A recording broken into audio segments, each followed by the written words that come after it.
Hello dear students, myself Vinit Kumar Vasish from Kite Group of Institution Ghaziabad. Today we discuss the topic of fuel cells. So these are the contents basically which cover in today's lecture. So government policy for alternative energy sources, introduction to fuel cells, type of fuel cells, proton exchange membrane fuel cell, then benefit of PFMFC, then disadvantage of fuel cell and conclusion. So government or policy for the alternative energy sources. So there are different acts like Clean Air Act Amendment 1990, then National Energy Policy Act 1992. Basically in this policy, then 1990 policy, then Clean Air Act, reduction of type pipe emission of air pollutants. And in the policy of National Energy Policy Act 1992, the basically replace up to 30% of petroleum fuel by alternate energy resources by 2010. Basically, it mandates use of alternate energy sources by federal, state, and the fuel provider fleets. Now, alternate fuels initiatives that is taken by the 1998 field basically in this particular segment, that is the field testing, demonstration, and assistance in revenue service for bus powered by alternative energy sources. So, introduction to fuel cell. Basically in the fuel cell, basically combustion engines use fuel to expand gases to create energy, and for the batteries electrical energy for chemical reactions. In the fuel cell they are more efficient way to energy of conversion. Basically in this equation shows the conversion criteria, that is 2H2 plus O2 becomes 2H2 plus electricity. So it become classified the electrolyte. So types of fuel cell. Basically we have different type of the fuel cell: proton exchange membrane fuel cell, that is PFMC, very regular; alkyne fuel cell, AFC; SOFC, solid oxide fuel cell; molten carbonate fuel cell; then phosphoric acid fuel cell.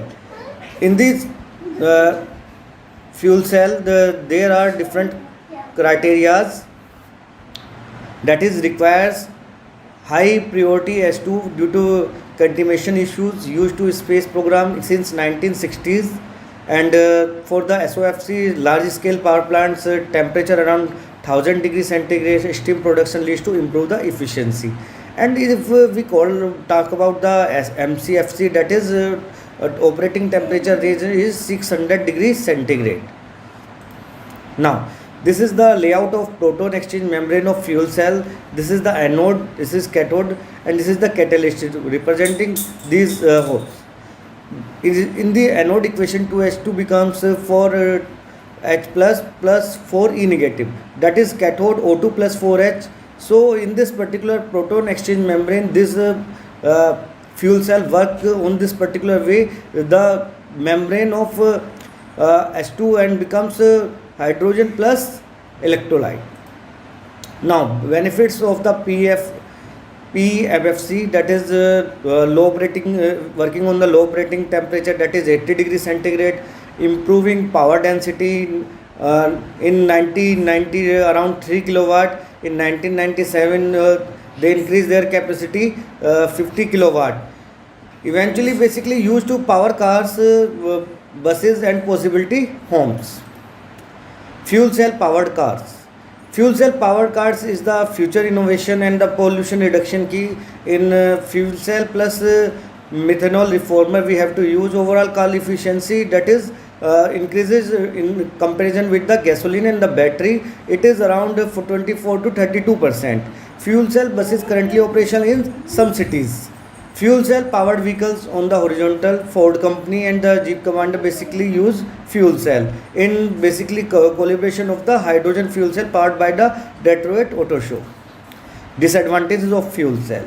Hydrogen storage problem is the main disadvantage of fuel cell. Use hydrogen reforms to produce hydrogen products, other gases, positive and plus heat.